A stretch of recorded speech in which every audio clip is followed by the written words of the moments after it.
Bersabar,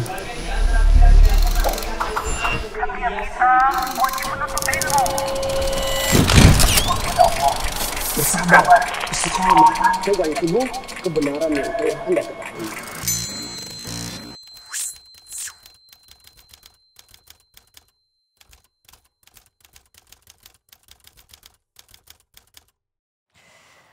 Bismillahirrahmanirrahim. Assalamualaikum warahmatullahi wabarakatuh. Alhamdulillahilladzi hadana li hadza wa ma kunna linahtadiya laula an hadanallah. Laqad ja'at rusulu rabbina bil haqq wa nudu an tilkumul jannah urithumuha bima kuntum ta'malun. Wa asyhadu an la ilaha illallah wahdahu la syarikalah. Wa asyhadu anna Muhammadan abduhu wa rasuluh. Allahumma salli ala nabiyyina Muhammad wa ala alihi wa man tabi'ahum bi ihsan ila yaumiddin. Allahumma inna nas'aluka ilman nafi'a wa rizqan thayyiba wa amalan mutaqabbala. Puji syukur kita panjatkan pada Allah. Salawat dan salam semoga tercurah pada Nabi akhir zaman, Nabi besar kita Muhammad sallallahu alaihi wasallam. Ikhwani fid din wa akhwati fillah rahimani wa rahimakumullah. Di malam hari ini dalam waktu yang singkat, terbatas sekali waktu kita dengan pembahasan yang insyaallah penting untuk menguatkan akidah kita sekalian. Karena tema kita ini berkenaan dengan tema akhir zaman yang merupakan bagian dari rukun iman kepada hari akhir. Pernah malaikat Jibril alaihissalam datang menemui Nabi Shallallahu Alaihi Wasallam dalam keadaan baju berwarna putih, rambut hitam, dan tidak ada bekas safar. Orang-orang pun tidak mengenal beliau. Kemudian Jibril datang lantas bertanya, apa itu Islam, apa itu iman, dan apa itu ihsan. Ketika ditanya tentang iman, Nabi kita Muhammad sallallahu alaihi wasallam itu menjawab, antu'mina billahi wa malaikatihi wa kutubihi wa rusulihi wal yaumil akhir wa tu'mina bil qadari khairihi wa syarrih.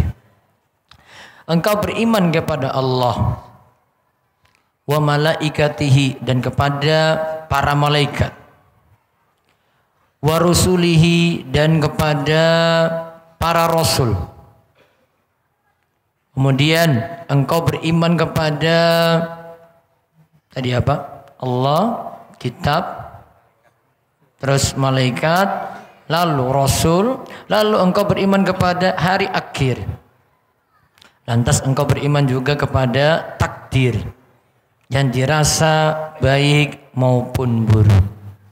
Maka di antara bentuk beriman pada hari akhir, kita akan lihat yang pertama tentang keyakinan kita kepada hari kiamat, tentang datangnya akhir zaman, berakhir semua kehidupan.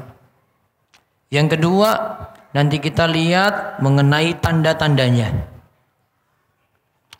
Yang ketiga, jika sempat ini saya akan singgung satu pembahasan seperti dalam buku prediksi akhir zaman yang para ikhwan semuanya dapat, walaupun mungkin ada yang nggak dapat.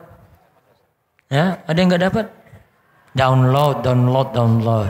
Ada di website urmeso.com atau cari di internet ada. Itu di download gratis, silahkan. Mau cetak sendiri silahkan. Nanti saya sempat bahas tentang Imam Mahdi insya Allah.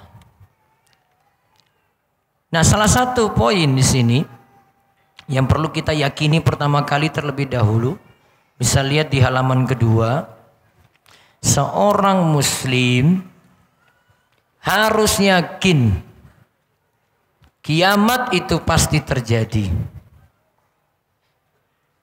Sebagaimana Allah katakan dalam ayat, lihat di halaman ketiga, Thaha ayat 15. Inna sa'ata atiyatun. Sesungguhnya kiamat itu nanti akan datang. Juga firman Allah dalam surat Al-Hijr ayat 85, wa inna sa'ata la'atiyatun fasfahis safhal jamil. Sesungguhnya kiamat itu pasti akan datang, maka maafkanlah mereka dengan cara yang baik. Juga dalam firman Allah Al-Ankabut ayat kelima, fa inna ajalallahi la'atin wa huwas sami'ul alim. Sesungguhnya kiamat, waktu yang dijanjikan itu, waktu yang dijanjikan oleh Allah itu pasti datang. Dan Allah maha mendengar lagi maha mengetahui. Ikhwan dan akhwat sekalian, ini diantara ayat-ayat nih yang semua menggunakan, kalau dalam bahasa Arab di situ ada ta'kid. Ada di situ menggunakan inna. Di situ juga ada, setelah inna ada la'atiyatun. La di sini, lam di fathah menunjukkan juga makna ta'kid. Ta'kid itu dalam bahasa Arab artinya sungguh. Kita artikan berarti sungguh kiamat itu pasti akan datang. Ada ayat yang pakai ta'kidnya di sini 2 kali. Wa inna sa'ata la'atiyatun. Pakai inna di depan terus pakai lam yang di fathah lagi. Berarti 2 ta'kidnya. Berarti penekanannya luar biasa. Kiamat itu pasti akan datang. Kiamat itu pasti akan datang. Dan tanda-tandanya sebelum kiamat itu datang pasti akan muncul terlebih dahulu. Ya. Pasti akan muncul terlebih dahulu. Di antaranya dulu di masa Nabi Sallallahu Alaihi Wasallam, bulan itu pernah terbelah menjadi 2 bagian. Dalilnya di halaman keempat. Kisahnya ada bulan terbelah, nampak dari gunung, satu bagian di atas, yang lainnya itu di bawah. Bulan terbelah ketika itu. Itulah yang dimaksud dengan ayat iqtarabatis sa'atu wansyaqqal qamar. Kiamat sudah dekat, bulan sudah terbelah. Menggunakan fi'il madhi. Wansyaqqal qamar. Fi'il madhi menunjukkan makna past tense, lampau. Berarti sudah terjadi apa belum? Sudah. Itu diantara tandanya. Juga diantara tandanya adalah diutusnya Nabi Muhammad Sallallahu Alaihi Wasallam. Ibnu Abbas katakan, lihat di halaman ke-6, diutusnya Nabi Sallallahu Alaihi Wasallam adalah diantara tanda-tanda kiamat. Tatkala Jibril itu melewati penduduk langit untuk diutus kepada Nabi Shallallahu Alaihi Wasallam, penduduk langit pun mengatakan Allahu Akbar. Kiamat berarti sebentar lagi akan terjadi. Bahkan malaikat, siapa malaikat peniup sangkakala? Siapa malaikat peniup sangkakala? Hah? Ini kok ragu-ragu ini? Apa? Pelajaran SD dulu loh. Israfil ya? Israfil atau Jibril? Israfil. Itu Israfil itu mulutnya, trompet ini ya sudah siap ditiup oleh Israfil tadi, ini sudah ada di mulutnya ini. Itu sejak Nabi kita Muhammad Sallallahu Alaihi Wasallam diutus. Berarti sudah 1400-an tahun itu masih menempel di situ. Tinggal tunggu waktu saja. Kalau Jibril mau dan dia itu tidak amanat, sudah hancur bumi semuanya itu. Tinggal siap saja ditiup. Sudah siap ini. Berapa lama tadi dia ini di mulutnya? Berapa lama? 1400-an tahun sebagaimana Nabi SAW diutus kan. Sudah begitu lama sekali itu. Wah, kalau Israfil kayak kita manusia, wah sudah lihat ada yang ngeyel-ngeyelan, ada yang kurang-kurang ajar. Wah, mungkin ini manusia ini kurang-kurang ajar semua ini. Mungkin saking emosinya sudah tiup dari sebelum-sebelumnya itu. Udah hancur-hancur aja deh. Namun dia kan amanat. Tunggu Allah tinggal perintahkan saja itu. Tinggal siap-siap.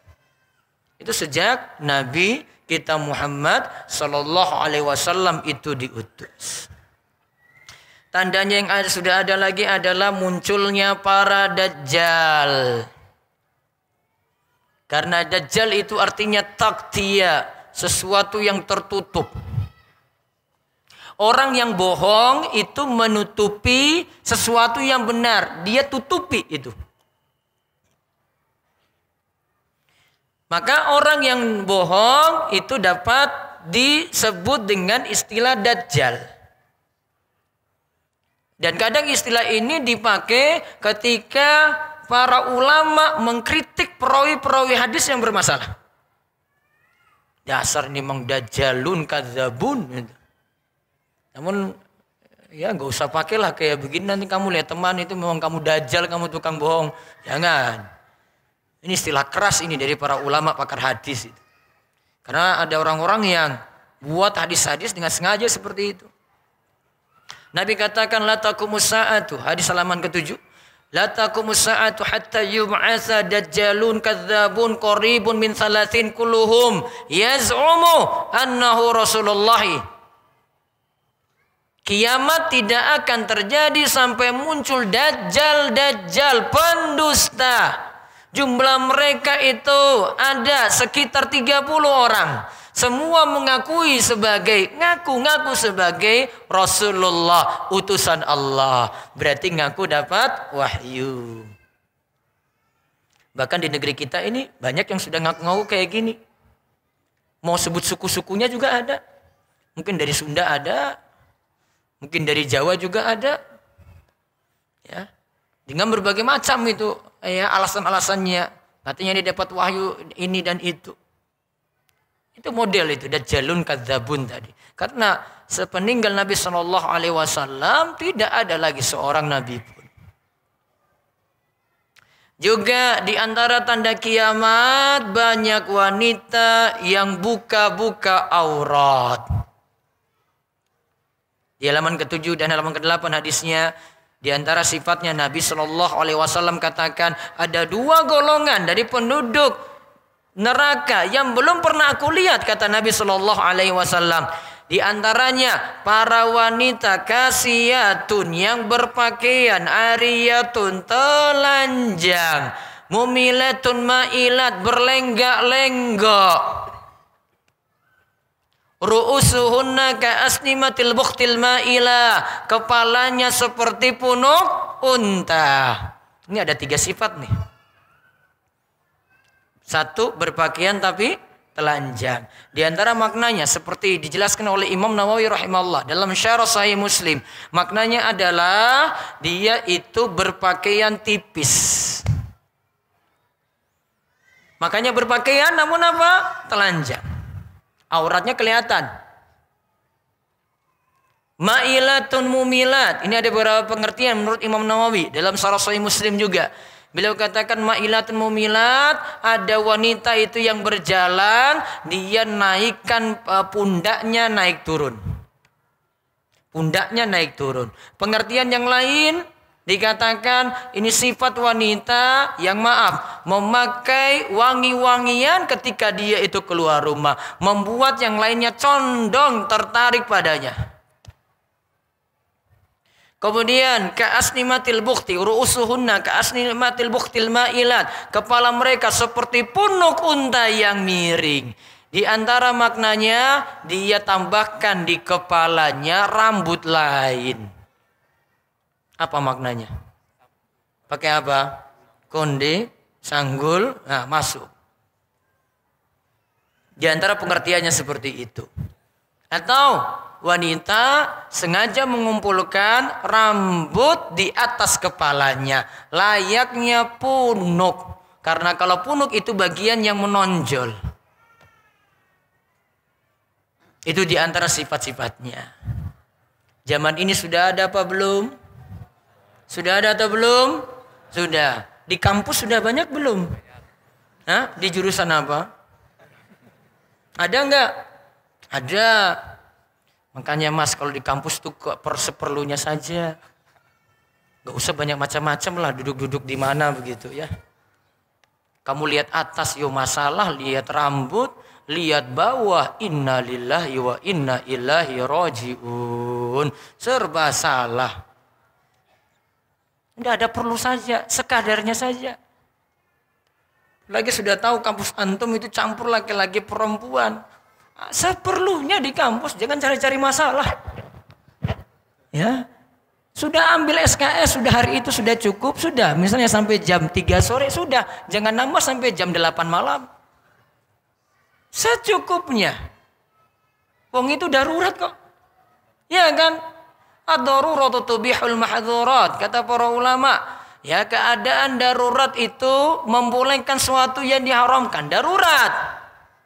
Namun ingat, ditambahkan lagi wad-daruratu tuqaddaru biqadariha. Yang darurat tadi cuma diambil sekadarnya saja, secukupnya saja. Paham ini? Ini ada anak-anak kuliah kan ini? Ada. Jadi jangan cari macam-macam di kampus, sekadarnya. Ustaz, hari ini saya nggak ada kuliah. Ya sudah, di rumah aja lah, kos saja, sudah gitu. Nggak usah cari macam-macam di kampus. Ustaz, saya mau jalan-jalan dulu lah. Cuci mata. Dosa cuci mata kamu itu di kampus. Bikin tambah penyakit matamu aja. Ya, apalagi dosa laki-laki itu pada mata itu banyaknya. Iya enggak? Makanya kalau tertarik pada perempuan itu, dia nggak mungkin cari dulu itu yang hafizah, soleha, itu nggak mungkin. Paling dia bilang, lihat dulu lah cantik apa enggak. Betul apa betul? Hah? Jujur aja nggak apa-apa malam ini, ya kan? Betul, nggak usah bohong-bohong lah. Ya. Biasa seperti itu laki-laki. Nah itu tanda diantaranya yang sudah muncul di akhir zaman. Terlalu banyak. Yang berikutnya lagi zina, merajalela, pornografi di mana-mana. Juga menandakan hal yang sama. Makin dekatnya akhir zaman. Kata Nabi SAW, min asyrati sa'ah. Di antara tanda kiamat. Ayakilal ilmu. Ilmu makin sedikit. Ilmu makin sedikit. Di antara tanda, kata Imam Az-Zahabi, dalam Siyar A'lam Nubala, beliau katakan di antara tanda ilmu itu sedikit, ya, ilmu itu tinggal sedikit, lalu majelis ilmunya juga tinggal sedikit, lalu yang mengambil ilmu juga tinggal sedikit, lantas yang sudah ngambil ilmu yang mengamalkannya juga sedikit. Sudah hadir, ngambil ilmu, mau ngamalkan juga sedikit. Karena tidak semua yang hadir dalam majelis ilmu mau mengamalkan. Itu di antara tandanya ayakilal ilmu. Ilmu makin sedikit. Wa yadharul jahlu. Kebodohan semakin nampak. Wa yadharul zina. Zina semakin nampak di mana-mana. Apalagi anak muda saat ini. Sudah dengan medsosnya. Awalnya dari stalking dulu. Setelah itu apa?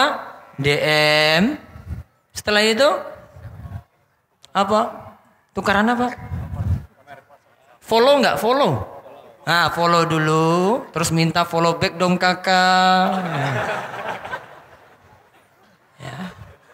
Ah, baru tuh nanti janjian dan seterusnya. Insya Allah setan itu pinter banget itu goda kita itu. Ustadz, saya mau dakwahi dia Ustadz. Kayaknya dia itu baru kenal dakwah Ustadz. Kasihan dia sesat. Iya, nanti kamu lama-lama juga ikut sesat juga sama. Ustadz, kasihan dia sekarang tersesat di jalan Ustadz. Saya cuma malam-malam aja Ustadz, jam 3 Ustadz. 3 AM Ustadz. Cuma bangunin dia aja Ustadz. Bangunin si akhwat ibunya, adik perempuannya, kanan kiri kamarnya, nggak dibangunin seumur hidup. Wanita lain yang jauh belum ada hubungan apa-apa, kan belum ada hubungan kan? Wah, itu hubungannya luar biasa. Ustadz dakwah, Ustadz kasihan Ustadz. Ya, tunggu waktunya nanti. Awalnya dari kayak gini dulu. Apalagi fitnah akhir zaman. Mas, kalau kamu bawa sama perempuan sekarang, kalau itu maaf nutup aurat gitu ya, pakai jilbab lebar, terus kamu jalan dengan kamu nih ya, taruhlah jalan ke tempat rekreasi mana gitulah di Bandung, orang-orang akan nilai kamu apa dengan pasanganmu itu tadi, yang kamu bilang pacaran islamilah gitulah, orang-orang nilai kamu apa? Saya kalau lihat kamu jalan laki-laki ya jenggotan terus dengan perempuan tadi jilbab besar atau cadaran, saya bilang kamu suami istri. Orang akan usnuzon dengan kamu. Padahal itu lagi pacaran itu loh, pacaran Mas. Aduh, kenapa saya beritahu lagi caranya kayak gini? Jangan diikuti ya. Ya, itu subat luar biasa di akhir zaman itu. Langkah-langkah ke zina nanti itu. Ya. Bahkan mungkin sudah satu majelis, bukan satu majelis nih ya. Saya soalnya sudah sering dapat pertanyaan kayak gini nih. Sama-sama hadir majelis nih, si ikhwan di bawah sini, akhwatnya di atas. Nanti muncul pertanyaan ke saya gitu. Ustadz, tolong nasihati si ikhwan itulah Ustadz. Dia ada di masjid ini juga Ustadz. Akhwatnya di atas. Ih, kok tumben kalian berdua ada di sini gitu? Apa janjian datang gitu loh? Ada yang lebih daripada itu lagi. Lebih luar biasa lagi rusaknya. Hadir di majelis saya, dia cerita, Ustadz saya sudah melampaui batas Ustadz. Kamu emangnya nggak pernah ngaji? Saya rutin ngaji, hadir di kajian antum Ustadz. Namun sekarang saya futur, saya sibuk dengan tugas kampus. Akhirnya saya lemah iman saya. Tergoda, akhirnya dia berzina dengan pacarnya. Satu majelis itu coba lihat. Sekarang mau gimana coba? Ustadz nanti pacar saya tanggung jawab. Saya minta Ustadz tolong hadirilah pernikahan saya, kasih tausiah. Saya cuma bilang kayaknya saya sibuk deh, saya kayak gini nikah kayak gini nggak mau hadir saya. Seakan-akan saya setuju. Iya kan? Setuju. Saya nggak ingkari itu kayak gitu berarti. Sedangkan hukuman sosial kita bisa berikan kepada orang-orang kayak gini. Mas, ini ada di majelis loh, ini di majelis. Sama-sama hadiri majelis ilmu. Apalagi yang di luar majelis ilmu yang gak pernah ngaji. Itu saking rusaknya zina itu. Wa taksuran nisa wa yakilar rijal. Juga kata Nabi, nanti di akhir zaman jumlah perempuan itu lebih banyak daripada jumlah laki-laki. Hatta yakuna li khamsina imra'a al-qayyim al-wahid. Sampai-sampai ada seorang laki-laki menguasai 50 perempuan. Satu laki-laki istrinya 50. Berapa istri? Batasan berapa? Berapa? Ente mau punya berapa? Hah? Mikir satu dulu ya. Mikir satu dulu. Kalau belum nikah, mikir satu dulu yang mau sama ente. Suatu blunder fatal. Antum belum dapat satu, sudah buat syarat. Mbak, kira-kira kalau kamu jadian dengan saya, kamu mau nggak dipoligami? Saya bilang kamu buat blunder fatal dalam masalah ini, Mas. Ini nggak usah keluar kalimat kayak gini. Satu saja kamu belum. Sudah mikir 2, 3, 4. Paham ini? Mikir satu aja lah, sudah satu. Mikir nanti itu belakangan itu loh. Ya, paham ya? Baik. Bapak-bapak dengar loh Pak. Ya. Terus, tadi dia memiliki istri berapa tadi? 50. Ini bukan saking gantengnya, bukan saking lakunya, namun para ulama katakan saking bodohnya orang-orang di akhir zaman. Kayak gini nggak tahu batasannya loh. Istrinya 50. Dia kuasai 50 wanita sekaligus. Rusaknya akhir zaman. Intinya tentang tanda-tanda kayak begini, para ulama itu bagi tanda kiamat jadi 4. Coba lompat ke halaman 17. Tanda kiamat itu dibagi jadi 4. Yang pertama, tanda sughra. Tanda kiamat sughra yang pernah terjadi dan telah berakhir. Tadi seperti kita sebut, terbelahnya bulan, diutusnya Nabi kita Muhammad sallallahu alaihi wasallam. Yang kedua, tanda sughra yang terus menerus terjadi, berulang terus. Itu tadi juga sudah disebutkan, saat ini yang ada amanah diserahkan kepada yang bukan ahlinya. Ada juga muncul para pendusta yang mengaku sebagai nabi. Juga muncul wanita-wanita yang berpakaian nabi telanjang. Dan merebaknya zina. Berulang nih, terus ada nih, terus ada. Sampai akhir zaman. Tanda ketiga adalah tanda sughra yang belum terjadi. Di sini saya sebutkan karena ini tulisan di tahun 2012, tanah Arab akan menjadi subur dan penuh pengairan. Sekarang sudah ada belum? Sudah pernah kan lihat kan di YouTube gitu ya? Sudah pernah ya? Berarti sudah terjadi.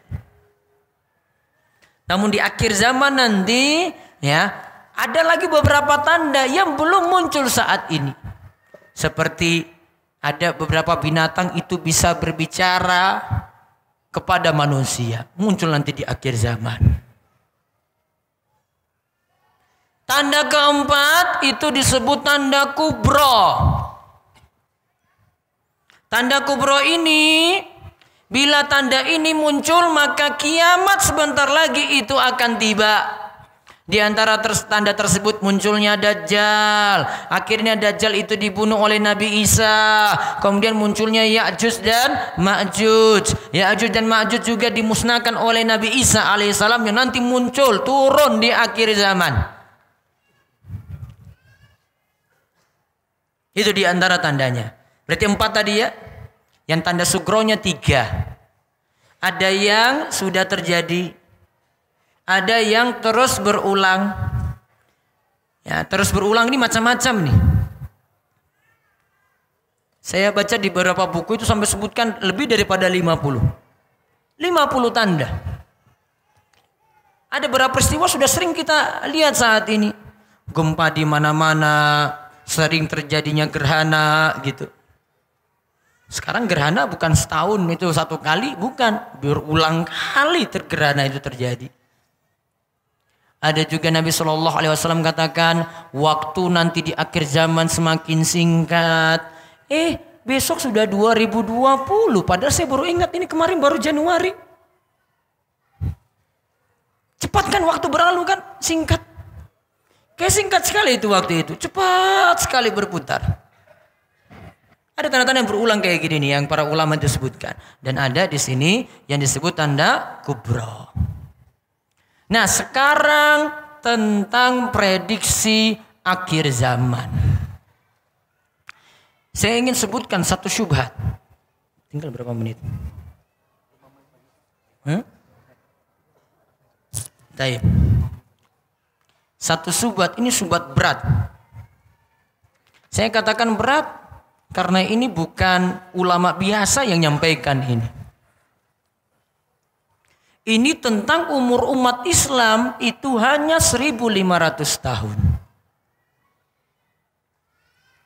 Saya tidak terlalu tertarik lihat video di zaman ini. Yang sebagian ustadz mengklaim ini, pendapat ini, seolah-olah dia yang berijtihad. Kalau mau jujur, ini bukan pendapat baru. Ini pendapat dari ulama yang sudah hidup di abad ke-11, 12. Kita sekarang 15 ya, mau masuk 15 kan? Sudah ada sebelumnya. Ulama besar. Saya sebelumnya menilai bahwasanya ini kayaknya ini pendapat biasa saja ini. Ternyata pendapat ini sudah dianut sejak dulu dan para ulama sudah bantah pendapat ini. Coba bisa lihat di website saya bikin tulisan panjang walaupun sebagiannya saya belum terjemahin. Namun saya sengaja muat biar bisa dilihat tentang tulisan ini. Yaitu saya buat judul di website rumaiso.com, umur umat Islam hanya 1.500 tahun. Ini disebutkan oleh Imam As-Suyuti. Jadi saya sebut di abad 11-12 yang tepat abad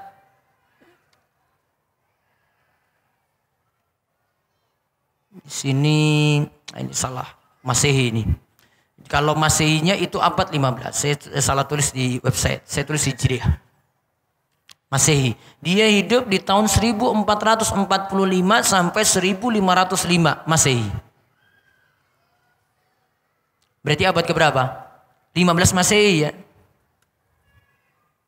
Ia menyebutkan dalam kitabnya Al-Wahi. Al-Hawi, maaf. Dia menyebutkan dalam kitabnya Al-Hawi. Juz kedua.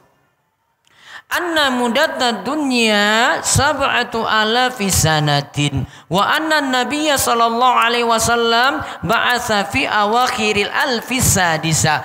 Umur dunia ini kata Imam As-Suyuti cuma 7.000 tahun saja. Berapa?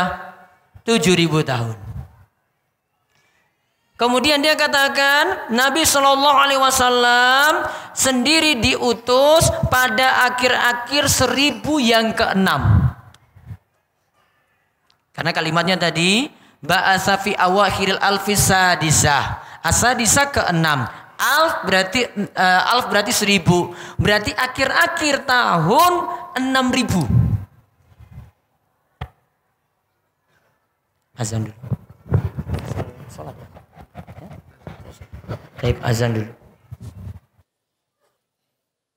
Alhamdulillah wassalatu wassalamu ala Rasulillah wa ala alihi wa sahbihi wasallam. Baik. Tadi terakhir kita akan menyinggung salah satu syubhat yang berat. Yang tadi saya katakan umur umat Islam hanya 1.500 tahun. Siapa yang mengatakannya tadi? Imam As-Suyuti. Tepatnya beliau hidup 1445 sampai 1505 Masehi atau 849 sampai 911 Hijriah. Abad ke-10 berarti. Beliau ulama abad ke-10 Hijriah. Beliau katakan dalam kitabnya Al-Hawi begini. Ya. Saya ingin sebut ulama dulu saja gitu. Karena syubhat ini pasti ada. Sumbernya nggak mungkin dari sini muncul gitu, nggak mungkin. Ada yang mengatakan terlebih dahulu seperti ini. Ia katakan anna muddatad dunya 7,000 sanatin. Umur dunia itu hanya 7.000 tahun. Wa anna nabiyya sallallahu alaihi wasallam ba'atsa fi awakhiril alfi sadisah. Sedangkan Nabi sallallahu alaihi wasallam itu diutus pada akhir-akhir tahun 6000. Kalau sebut akhir itu berarti lebih dari separuh ya. Saya sebut ini bukan abad. Saya sebut tahun ke 6000, berarti akhir-akhirnya, berarti mau masuk 6000. Mau masuk 6000 itu berarti mulai dari 5500. Ya kan? Sampai 6000. ribu. Maka kesimpulan dari Imam As-Suyuti, beliau mengatakan la yumkinu an takunal muddatu alfan wa khamsami'atin aslan. Tidak mungkin umur umat Islam itu lebih dari 1.500 tahun. Maka ia katakan umur umat Islam itu antara 1.000, karena tadi kan 6.000 tadi kan, sisa umur umat Muhammad kan dari 6.000 ya. Berarti 1.000 sampai 1.500. Ini sebenarnya dari pemahaman ya, awalnya ini dari pemahaman hadis riwayat Bukhari, ada juga hadis riwayat Muslim.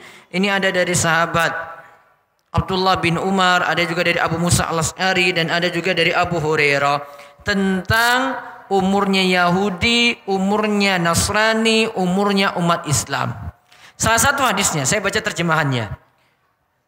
Dalam Sahih Bukhari, Abdullah bin Umar mengatakan, perumpamaan eksistensi kalian umat Islam dibandingkan dengan umat-umat sebelum kalian ialah seperti waktu antara sholat asar hingga tenggelam matahari. Umat Islam ya. Dari asar hingga tenggelam matahari. Sedangkan ahli Taurat Yahudi diberi kitab Taurat lalu beramal sehingga tatkala mencapai tengah hari mereka tak sanggup lagi beramal, lalu diberi pahala sekirot-sekirot. Itu dari pagi sampai zuhur Yahudi. Kemudian ahli Injil Nasrani diberi Injil lalu beramal dari zuhur hingga waktu asar. Lalu tidak sanggup lagi melanjutkan, lalu diberi 1 kirot. Kemudian kita umat Islam diberi Al-Quran dan kita beramal dari asar hingga tenggelam matahari. Kita umat Islam dapat 2 kirot.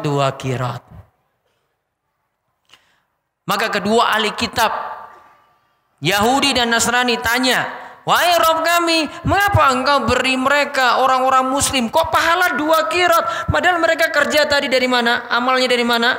Waktu apa tadi? Asar sampai maghrib. Kami kan kerjanya lebih lama. Yahudi dari pagi sampai zuhur. Nasrani zuhur sampai asar. Kok kami cuma dapat 1 kirot?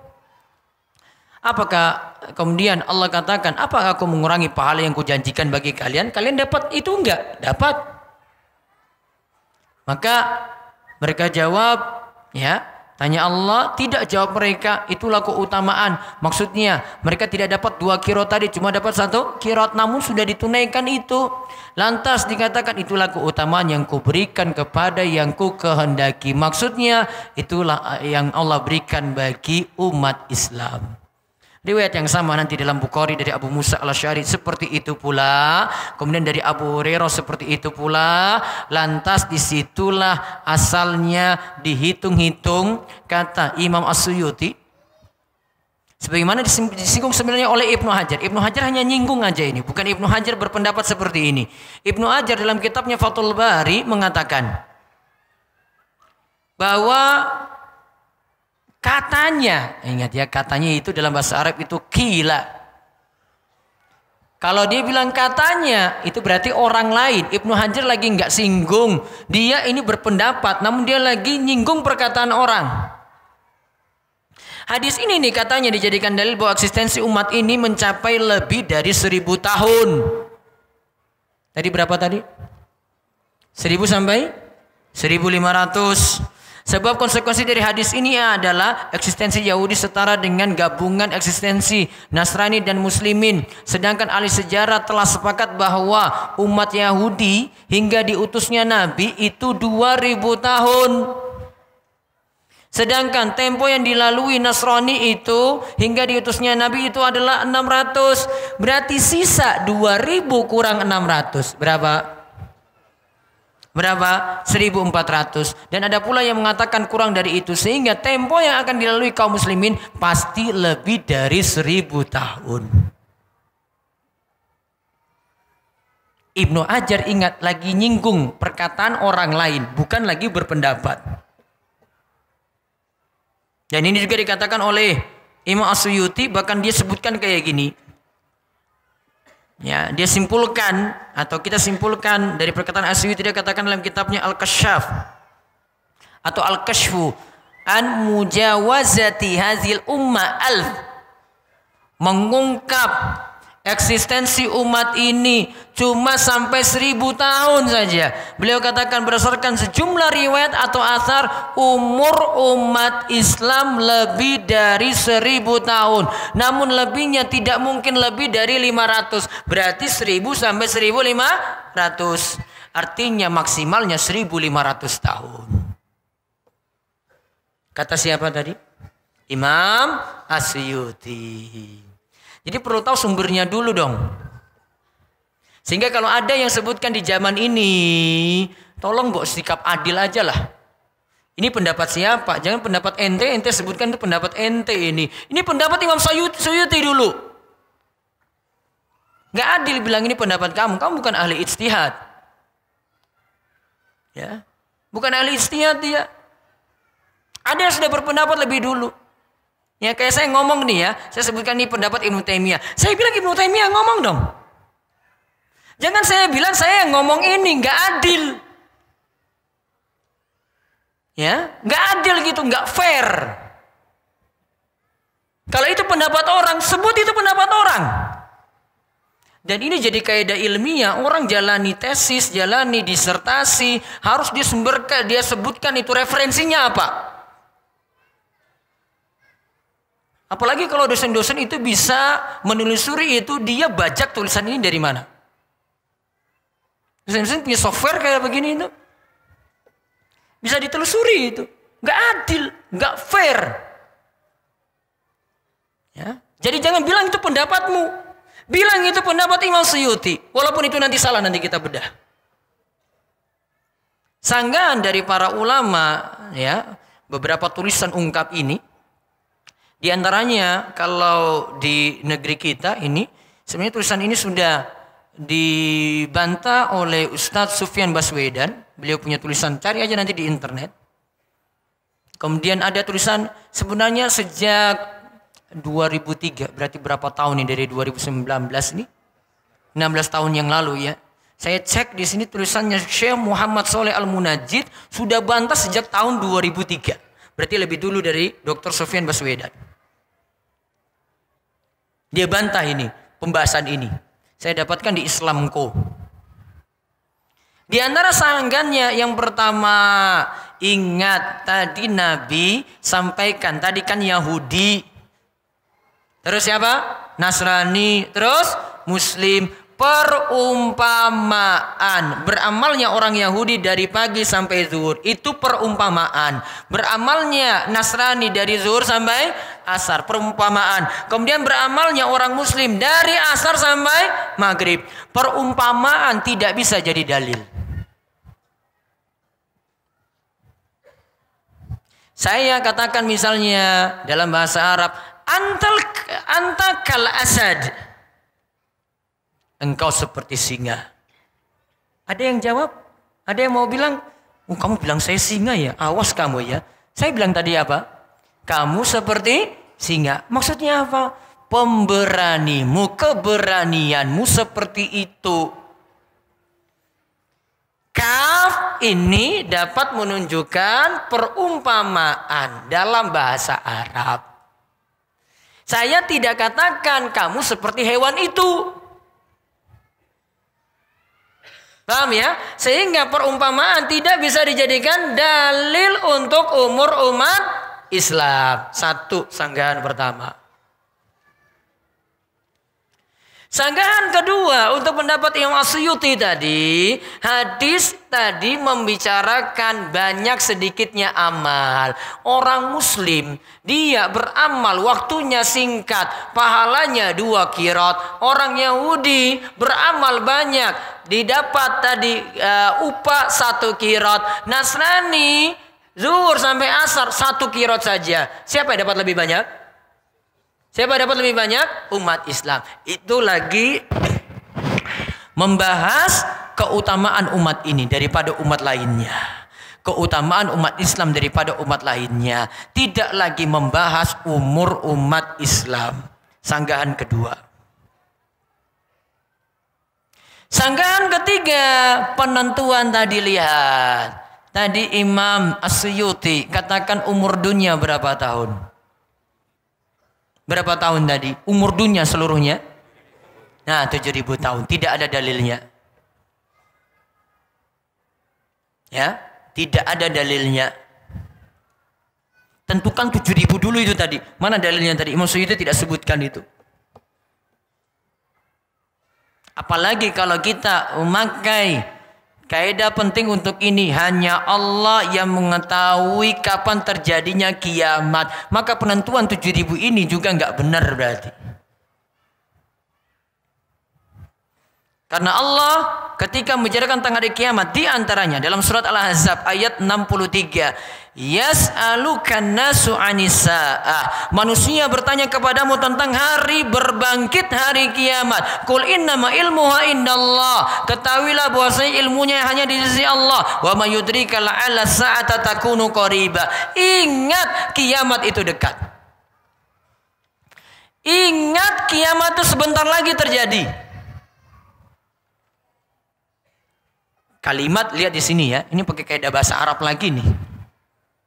Nggak, saya sarankan yang muda-muda itu punya kesempatan belajar bahasa Arab, tolong bisa kuasai bahasa Arab. Walaupun antum itu anak teknik, rugi jika antum cuma mempelajari dunia saja. Rugi di situ. Kuasai bahasa Arab, kunci penting itu. Di sini dikatakan kul innama, kata Imam Asy-Syinkiti, Syekh Asy-Syinkiti katakan wa ma'lumun anna innama sigotul hasr. Ya, namanya kata innama itu maknanya adalah al-hasr, pembatasan. Allah katakan dalam ayat tadi apa? Kul innama ilmuha indallah. Ilmunya hanya Allah. Kita kalau terjemahkan itu berarti ada innama di depan berarti hanya Allah yang tahu hari kiamat itu datang. Gak boleh ada yang nebak-nebak. Gak boleh juga ulama sekelas Imam As-Suyuti juga menebak, ini gak boleh. Apalagi maaf, ilmunya di bawah Imam As-Suyuti. Masya Allah, Imam Suyuti itu punya karya-karya besar loh itu. Walaupun ini dikritisi dalam masalah ini, kita tidak biarkan ilmu beliau tidak dipelajari gitu. Ilmu beliau Masya Allah luar biasa. Apalagi kalau sudah bahas tafsir, beliau punya tafsir, karya beliau tafsir As-Suyuti itu paling lengkap saat ini. Itu kalahkan tafsir At-Tabari.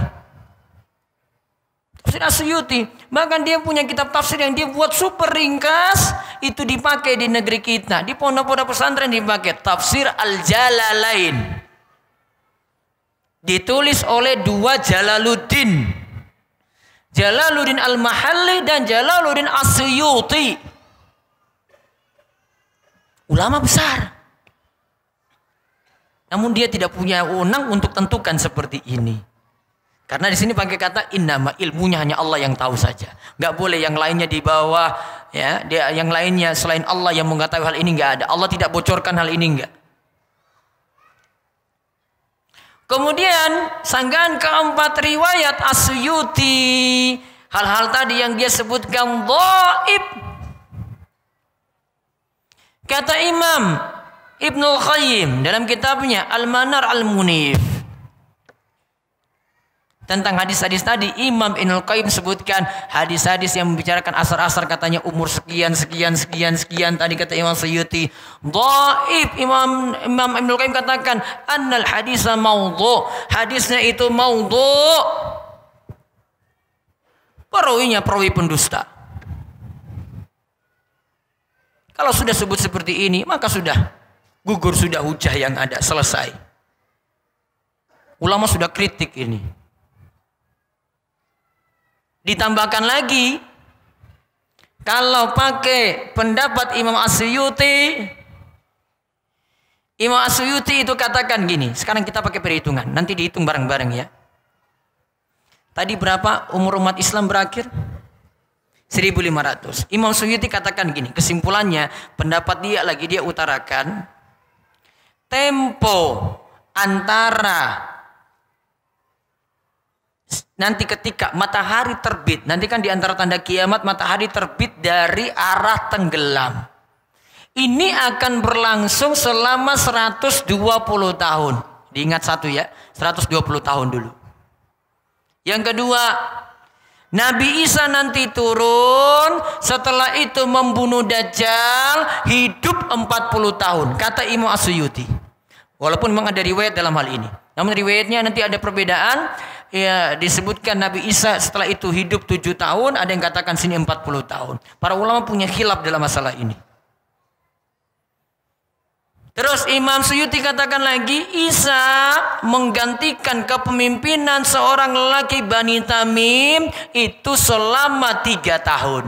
Ingat tadi angkanya ya, 120, terus ada berapa? 40, terus ada 3 tahun. Lalu dalam tempo 100 tahun setelah semua orang beriman diwafatkan, mereka wafat dengan angin baik yang berhembus. Itu masih ada tempo lagi 100 tahun. Coba dihitung. 120 plus 40 plus 3 plus 100 berapa? Nah, 263, 1500 kurang 263 berapa? Berapa? 1500 kurang 263 1237.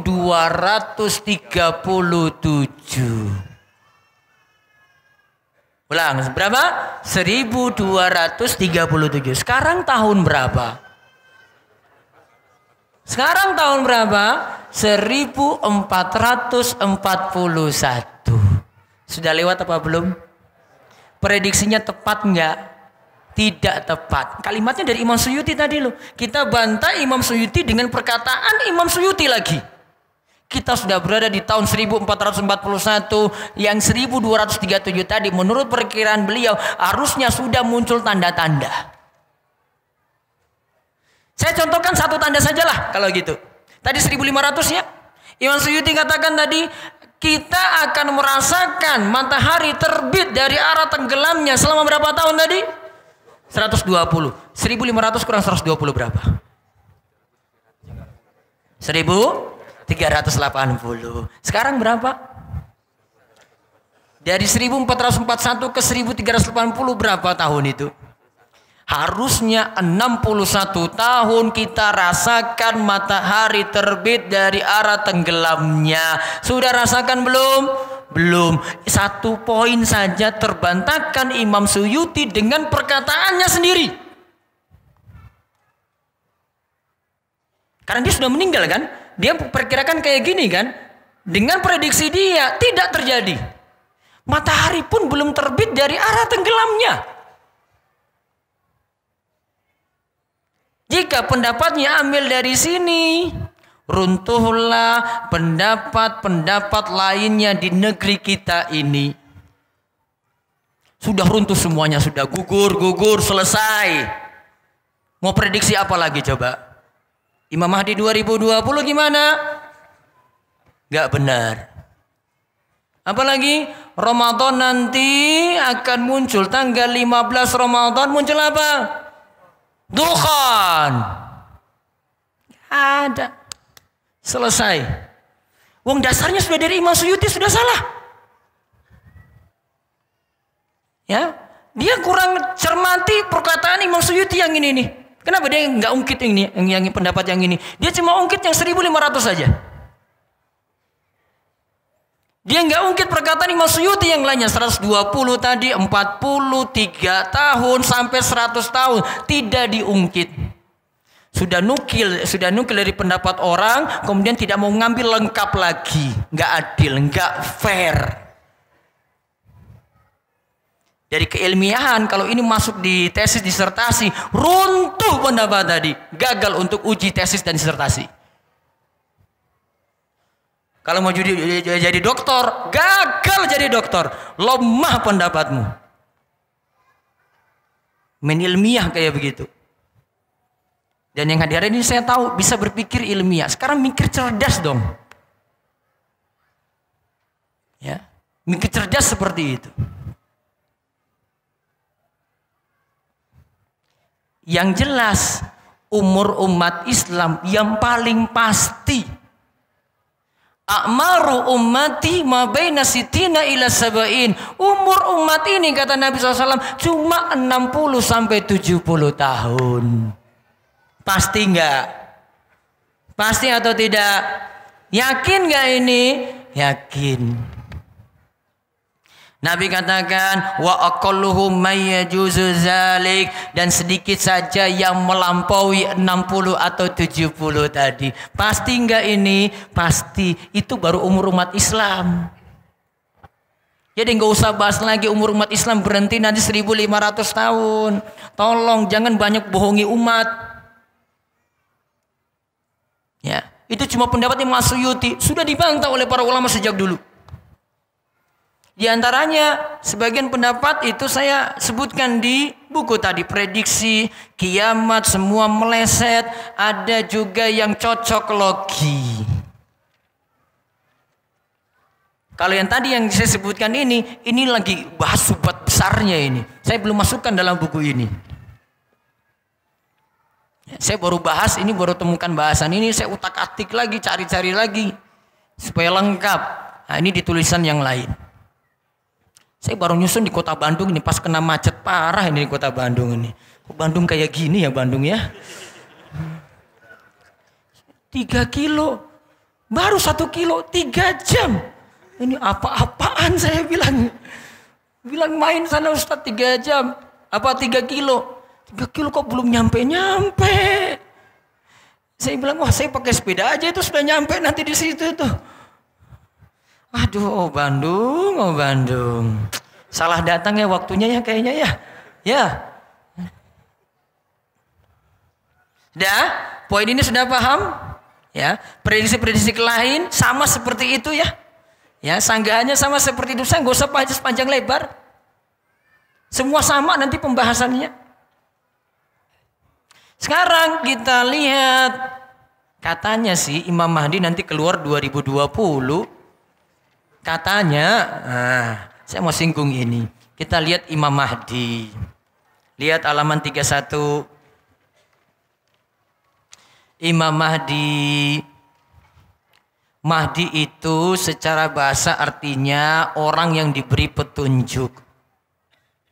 Namun kalau kita lihat apa yang dimaksud Imam Mahdi itu, lihat ada beberapa versi pendapat di halaman 32 sampai 33, 34. Ada yang katakan Imam Mahdi itu adalah Isa bin Maryam. Ada yang katakan pendapat kedua Imam Mahdi adalah pemimpin di masa Bani Al-Abbas. Pendapat pertama dan pendapat kedua tidak tepat. Tidak berdasarkan dalil. Pendapat ketiga katakan Imam Mahdi seseorang yang berasal dari keturunan Nabi Sallallahu Alaihi Wasallam.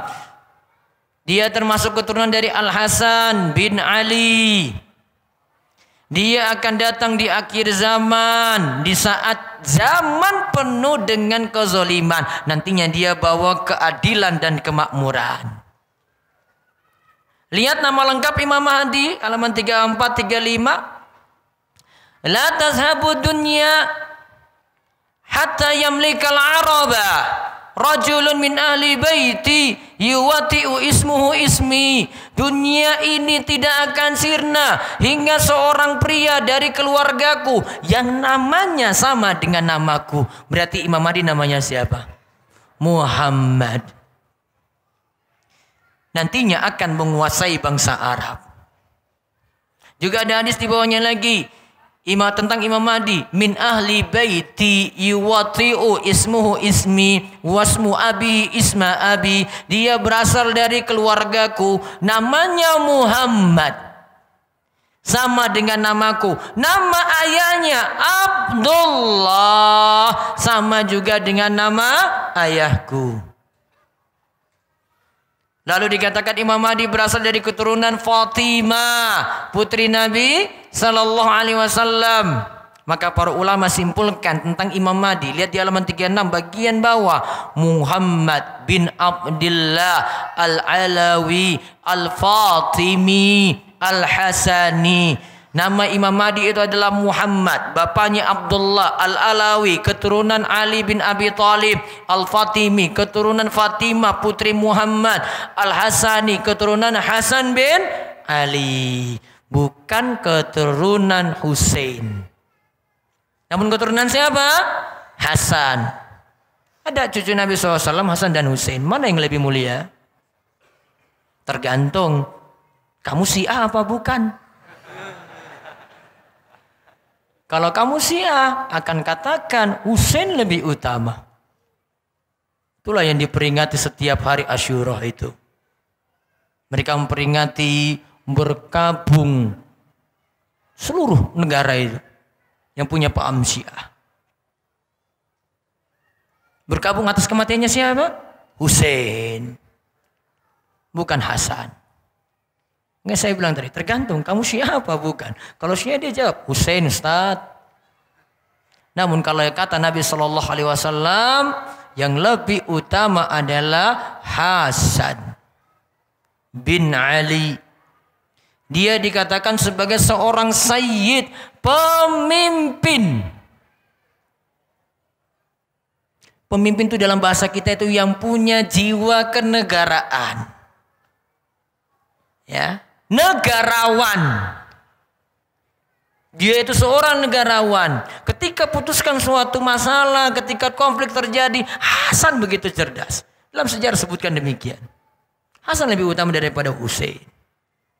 Namun orang Syiah nggak apa-apa, Husain lebih utama.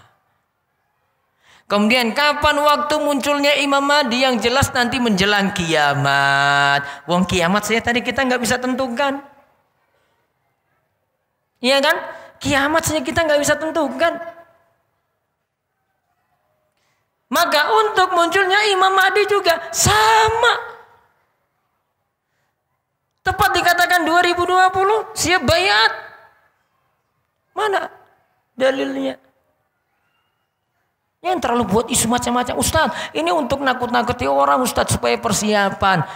Kalau nggak ada anjing di depan kamu jangan bohong bilang ada anjing depan supaya orang lari gitu, nggak boleh. Iya kan? Bohong kamu. Bilang aja itu bahaya di situ gitu aja sudah. Kalau benar ada bahaya.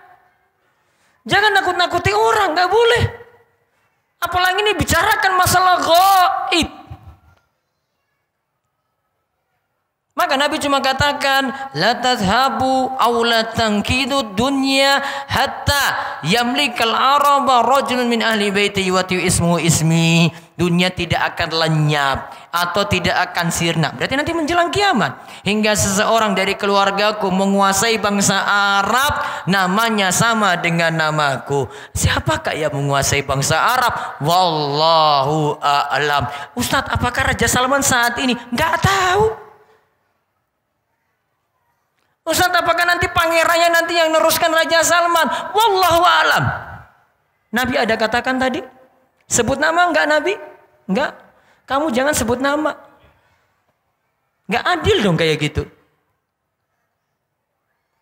Lalu sifat fisik Imam Mahdi, Al-Mahdiyu minni ajlal jabaha aqnal anfi. Imam Mahdi adalah keturunanku, dahinya lebar, hidungnya mancung. Hidungnya apa? Mancung. Coba lihat perkataan dari Al-Qari di halaman selanjutnya. Hidung beliau maaf tidaklah pesek. Karena bentuk hidung semacam ini kurang disukai. Ya, hidungnya apa tadi Imam Mahdi? Mancung. Paham ya? Kalau ada yang ngaku dia Imam Mahdi, lihat aja model hidungnya bagaimana. Wah, gak percaya ini. Bertentangan dengan hadis, Mas. Terus di masa Imam Mahdi akan tersebar kemakmuran dan keadilan. Kita contohkan di sini, lihat bacaan hadisnya. Saya sebutkan, coba lihat hadis dari Abu Sa'id Al-Khudri di halaman 39, artinya akan ada pada umatku Al-Mahdi jika masanya pendek, dia memerintah selama 7 tahun. Jika tidak, maka bisa jadi dia memerintah selama 9 tahun. Pada masa itu umatku akan mendapatkan kenikmatan yang belum pernah mereka rasakan sebelumnya. Mereka akan memperoleh banyak makanan dan mereka tidak akan menyimpannya. Ingat, makanan banyak. Pada saat itu harta begitu melimpah. Ada seorang yang mengatakan, "Wahai Imam Mahdi, berilah aku sesuatu." Maka Imam Mahdi jawab, ambil saja, silakan. Coba lihat. Tadi harta begitu melimpah. Taruhlah Imam Mahdi 2020. Tanda-tanda harta kayak gini sudah ada atau belum? Utang Indonesia berapa? Sudah terjawab kayak gitu. Imam Mahdi datang tuh kemakmuran, datang loh itu. Sudah ada tanda-tanda ini sebentar lagi 2020 loh ini. Ada tanda-tandanya? Ada. Orang miskin masih banyak nggak? Utang masih banyak nggak? Utang. Nggak usah bahas Indonesia lah. Sudah kita aja lah. Utang masih banyak nggak, Pak? Nah sudah, berarti utangnya belum lunas. Belum makmur. Masa tiba-tiba 2020 utang lunas semua gitu, mana? Siapa yang lunasi emangnya? Belum ada tanda-tanda. Padahal tanda ini ada, ini disebutkan nanti. Ketika Imam Mahdi muncul tuh gimana? Kemudian masa kekuasaan Imam Mahdi. Tadi disebutkan ada sebut 7, ada sebut 9. Yang jelas ada beberapa riwayat dalam hal ini. Ada dikuatkan di halaman 40 oleh Al-Mubarakfuri. Dia katakan dalam riwayat Abu Sa'id Al-Khudri, dalam Sunan Abu Daud, disebutkan bahwa Imam Mahdi berkuasa 7 tahun. Dan tidak ada keraguan sama sekali dari perawi. Begitu pula dalam hadis Ummu Salamah. Disebutkan pula Imam Mahdi akan berkuasa selama 7 tahun. Di sini juga tanpa disebutkan adanya keraguan dari perawi. Dari sini dapat disimpulkan hadis yang menggunakan lafaz tegas lebih didahulukan daripada yang ragu-ragu. Berarti Imam Mahdi akan berkuasa selama 7 tahun. Sekarang Imam Mahdi itu akan muncul di mana? Soalnya sudah ada WA dari Madinah, ya, WA dari Madinah dapat dari teman. Katanya sudah lihat Imam Mahdi. Sekarang lagi jihad di Suriah. Ya, saya mau buktikan di sini nih. Gimana perkataan ulama ini? Ya. Tidak ada sama sekali riwayat yang sahih yang menunjukkan di manakah tempat munculnya Imam Mahdi. Maka sebut dari Madinah harus pakai dalil dong. Bicara dia ada di Suriah, mana buktinya? Atau waktu kapan keluarnya Imam Mahdi tadi? Tidak ada dalil sahih tentang ini. Akan tapi para ulama menjelaskan hal itu dari kesimpulan beberapa riwayat, namun tidak ditegaskan pastinya di mana dan kapan munculnya. Lalu ada yang sebutkan Imam Mahdi itu akan muncul dari arah timur. Timur Jazirah. Timur Jazirah Arab. Berarti bukan di Madinah kan? Sebagaimana hal ini diisyaratkan dalam riwayat Ibnu Majah. Namun baru isyarat, bukan pasti pula. Ibnu Katsir katakan Imam Mahdi akan muncul dari arah timur. Berarti bukan dari Madinah. Kalau timur berarti patokannya dari Jazirah Arab timurnya. Bukan dari Sirdab Samira sebagaimana klaim dari orang Syiah. Karena orang Syiah itu akan nunggu-nunggu di Sirdab Samira. Kapan Imam Mahdi itu muncul? Menurut versi mereka. Mereka nunggu sampai sekarang. Padahal sangkaan orang Rafidhah itu hanyalah igauan semata. Pemikiran yang sangat lemah dan pemikiran gila, pemahaman gila yang dimasukkan oleh syaitan. Kata Imam Ibnu Katsir. Sangkaan mereka tidak ada landasan sama sekali, baik dari Al-Quran maupun As-Sunnah, serta apa yang mereka sangkakan sangat tidak logis dan tidak sesuai dengan akal yang sehat. Imam Mahdi juga punya cerita. Nanti ketika itu Imam Mahdi ada, maka Nabi Isa akan turun di akhir zaman. Pembahasan Nabi Isa turun di akhir zaman itu punya pembahasan sendiri. Nabi Isa alaihissalam akan sholat di belakang Imam Mahdi. Saat itu dijelaskan oleh Nabi SAW, sekelompok dari umatku ada yang akan terus membela kebenaran hingga hari kiamat. Menjelang hari kiamat turunlah Nabi Isa alaihissalam. Berarti Nabi Isa sudah mati apa belum? Sudah mati apa belum? Belum. Kemudian pemimpin umat Islam saat itu berkata, wahai Nabi Isa, monggo silakan engkau yang mimpin sholat bersama kami. Silakan engkau jadi imam. Nabi Isa pun jawab tidak. Sudah di antara kalian ada yang pantas untuk menjadi imam. Maksudnya adalah Imam Mahdi. Maka Imam Mahdi jadi pemimpin sholat, Nabi Isa ada di belakang. Ini pertanda juga Nabi Isa tidak bawa syariat baru, namun mengikuti syariat Nabi kita Muhammad sallallahu alaihi wasallam.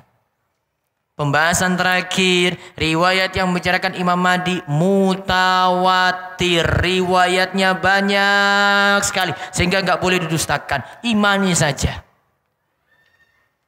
Dalam masalah keimanan kepada hari akhir, ya, ikhwan dan akhwat sekalian, ada yang sifatnya itu global, maka kita imani global.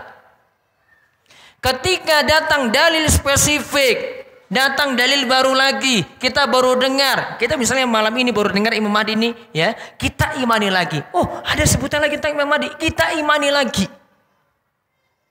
Maka beriman pada hari akhir itu secara global dan secara spesifik. Secara global dan secara spesifik kita imani. Dan yang terakhir di buku ini kami bahas tentang kekeliruan. Yang pertama tadi menentukan tahun 1500 tadi, ya, sudah dibantah. Lalu sanggahan yang lainnya tentang ilmu cocok logi. Apa-apa dibahas, pertumpahan darah, ada situ kejadian di depan Ka'bah, kemudian disangkut pautkan, ditarik garisnya dari Ka'bah sampai ke Indonesia, tepatnya di Wamena. Apa-apaan bawa-bawa Wamena tentang akhir zaman? Enggak benar. Cocok-cocokan yang tidak masuk akal, yang tidak berdasarkan dalil. Pembicaraannya nanti, ya, kalau membahas seperti ini seputar hadis lemah, hadis palsu. Kadang bawa berita-berita koran, berita media sosial. Yang dibahas nanti dari cerita teman dari WA loh, WA. Bukan kutub hadis, bukan kutubus sittah, bukan kutubus tis'ah. Bukan dari kalam ulama, bukan dari perkataan Ibnu Taimiyah, bukan perkataan Ibnu Qayyim, bukan perkataan Imam Syafi'i, bukan perkataan Imam Ahmad, bukan perkataan Imam Malik, bukan perkataan Imam Abu Hanifah. Nggak ada nukilan kayak begini yang diungkit di sini. Berita koran, berita media sosial. Apa? Berita mau terima berita goib kayak begini? Mau yakini hari kiamat kayak gini? Itu jadi keyakinan. Rusak itu akidah kita. Perkataan orang Yahudi, cerita orang Yahudi dimasukkan lagi. Dajjal akan keluar di segitiga Bermuda. Kendaraan Dajjal adalah UFO. Logika dari mana ini? Cerita ini dari mana coba? Dajjal perkara goib. Nabi pernah membahas UFO. Keluar di kutubus sittah, keluar di kutubus tis'ah, UFO tadi, atau di film? Jawab sendiri. Yang kedua, bisa jadi ini berdosa atas nama Nabi SAW karena Nabi tidak pernah mengatakannya. Nanti orang menyangka itu benar padahal kebatilan.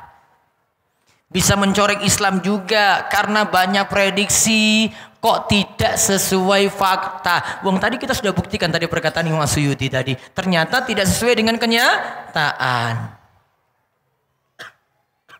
Terus Dajjal, di sini sanggahan yang ketiga, Dajjal akan mengitari seluruh muka bumi. Maka dia suruh untuk orang-orang itu naik ke gunung-gunung. Ayo, saya juga punya properti di atas sana, di gunung-gunung. Sudahlah, ikut saya sajalah, kalian akan aman. Ada udang di balik batu. Jual properti. Emangnya Dajjal itu nggak naik gunung apa? Gunung Kidul juga kena nanti, Gunung Kidul itu. Bandung gunung juga ya, sama. Kan dalam hadis Mas bilang, tempat yang selamat ya mana coba? Tempat yang selamat dari Dajjal mana? Mekah, Madinah. Bandung juga dilewati dong. Makanya Dajjal disebut Al-Masih. Al-Masih itu mengusap. Apa arti mengusap? Mengusap seluruh muka bumi. Seluruh muka bumi dilewati. Kecuali apa? Mekah dan Madinah. Lalu yang keempat, sanggahannya adalah kadang memaksakan dalil. Dukhon, dinyatakan keluarnya asap di Sumatera dan Kalimantan, gak benar. Wallahu a'lam bishawab. Mudah-mudahan semuanya mendapatkan taufik dan hidayah. Jadi pembahasan sanggahan kayak gini ya, ikhwan akhwat sekalian, ini demi mempertahankan ajaran yang murni. Kalau tidak dijelaskan, umat tidak akan pernah tahu yang benar.